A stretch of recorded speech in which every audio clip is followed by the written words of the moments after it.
નમસ્કાર, સમાચારો સાથે હું છું જયેશ। સૌપ્રથમ સમાચાર રાજકોટથી કે જ્યાં ગુજરાત હાઉસિંગ બોર્ડ દ્વારા નિર્મિત રંગોલી પાર્કમાં ડેવલપર દ્વારા છેતરપિંડીનો આરોપ લાગ્યો છે। બનાવેલા ફ્લેટ માટે દસ્તાવેજમાં 81 ચોરસ મીટર વિસ્તારનો નિર્દેશ કરાયો, જો કે મહાનગરપાલિકા દ્વારા ફ્લેટનો વિસ્તાર માપવામાં આવતા 77.5 ચોરસ મીટર હોવાનું જ સામે આવ્યું છે।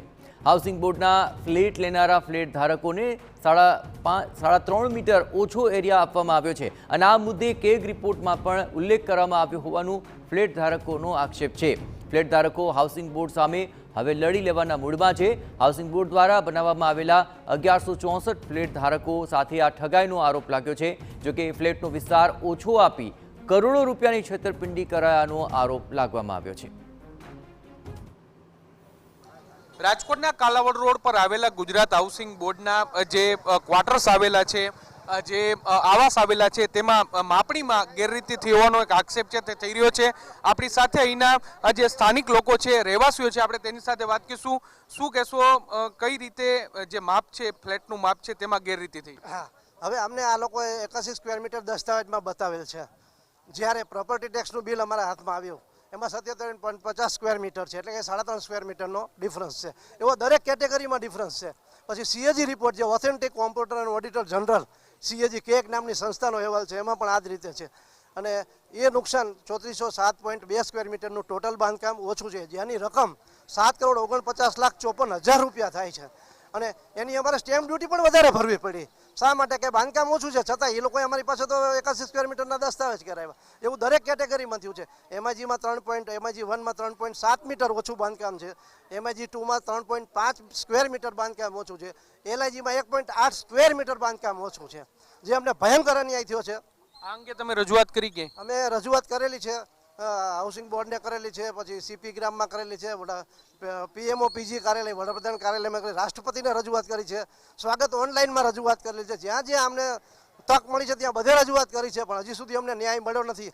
અને હું એવું ઈચ્છું કે ગુજરાત રાજ્ય સરકારના મૃદુભાષી મુખ્યમંત્રી ભૂપેન્દ્રભાઈ પટેલ તેમજ આપણે લોકલાડીલા આપણા સૌના યશસ્વી પ્રધાનમંત્રી નરેન્દ્રભાઈ મોદી આમાં દરમિયાનગીરી કરે, અમને ન્યાય અપાવે, એવી અમારી લાગણી અને માગણી છે।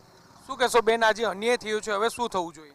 હવે એના ઉપર સેફ સ્ટેપ લેવા જોઈએ અને જે બી ગિલ્ટી કરી છે, જેને બી આ બધું ભ્રષ્ટાચાર કર્યો છે, એ લોકોને જે પણ ગવર્મેન્ટના નિયમ મુજબ સ્ટેપ લેવા જોઈએ અને અમારી જોડે સંપૂર્ણ ન્યાય કરવો જોઈએ। તમારે ફ્લેટ કયો છે? તમારે કેટલું બાંધકામ ઓછું થયું છે? મારે લગભગ 1.5 સ્ક્વેર મીટર જેટલું બાંધકામ છે। હું એલઆઈજીથી છું સાહેબ। હવે એલઆઈજી એટલે આર્થિક રીતે થોડાક નબળા વર્ગને, અમને એટલો અન્યાય થયો છે। તમે અમારા એલઆઈજીના ફ્લેટ જુઓ સાહેબ, 2 BHKમાં સિંગલ અટેચ ટોયલેટ બાથરૂમ આપેલું છે, સિંગલ અટેચ ખાલી।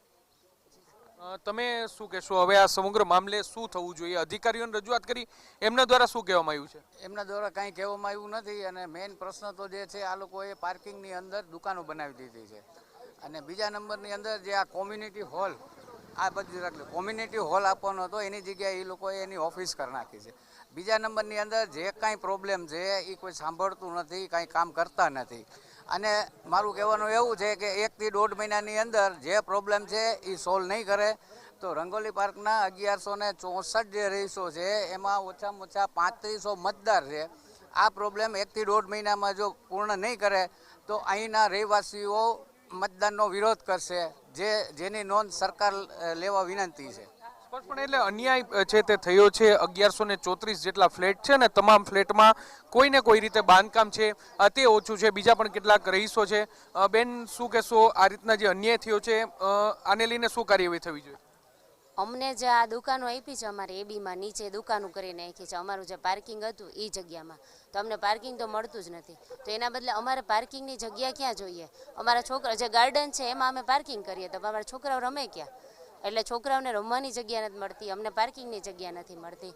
અને બાકી પાણીના અને સફાઈના અને એ પ્રશ્નો તો અઢળક છે, એનું તો કોઈ સોલ્યુશન જ નથી કરતું। અમે ઓફિસમાં કેવા જઈએ લેડીઝ, તો એ લોકો હા આવશું, પછી કોઈ આવતું નથી।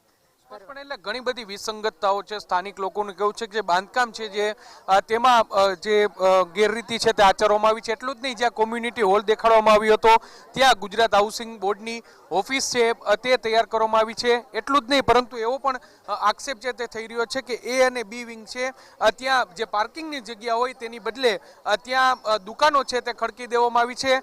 અનેક વિસંગતતાઓ છે, અનેક જગ્યાએ રજૂઆત કરવામાં આવી છે, તેમ છતાં કોઈ પણ પ્રકારનો તેમનો પ્રશ્ન છે તેનું સમાધાન છે તે થયું નથી. એક આક્ષેપ પ્રમાણે 7 કરોડથી વધારેનું આ ભ્રષ્ટાચાર છે તે થયો છે, જેને લઈને યોગ્ય કાર્યવાહી કરવી ખૂબ જ જરૂરી છે. જો આ સમગ્ર મામલાને લઈને યોગ્ય કાર્યવાહી કરવામાં નહીં આવે તો મતદાર નો બહિષ્કાર કરવા સુધીની ચીમકી છે તે રંગોલી પાર્કના રહીશો છે તે આપી રહ્યા છે. કેમેરા પર્સન ભાવેશ લશ્કરી સાથે મોહિત ભટ્ટ, TV9 રાજકોટ.